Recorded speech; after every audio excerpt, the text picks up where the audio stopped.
నేను ఒక్క మాట ఈ వేదిక మీద నుంచి సినీ ప్రముఖులందరికీ కూడా చెప్పదలుచుకున్నాను.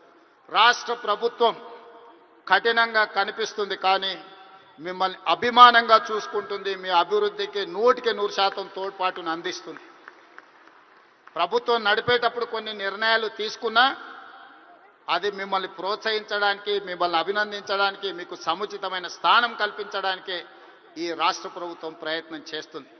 ఈరోజు ఈ వేదిక మీద నుంచి తెలంగాణ రైజింగ్ 2047కు ఒక ప్రత్యేకత ఉన్నది.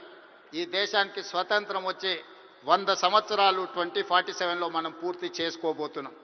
మరి స్వతంత్ర భారతదేశంలో 100 సంవత్సరాలు పూర్తి చేసుకుంటున్నప్పుడు మన దేశం ప్రపంచంలోనే ఒక అద్భుతమైన దేశంగా, మన దేశం ప్రపంచం ఎకానమీని శాసించే విధంగా మన దేశం అభివృద్ధి చెందాలి. అది పరిశ్రమలు కావచ్చు, ముఖ్యంగా IT, pharma, defence and film industry. Film industry కూడా ఈ దేశంలో ఒక గొప్ప పరిశ్రమగా రాణించాలనేదే మా ప్రభుత్వం యొక్క ఆలోచన, మా ప్రభుత్వం యొక్క ప్రణాళిక.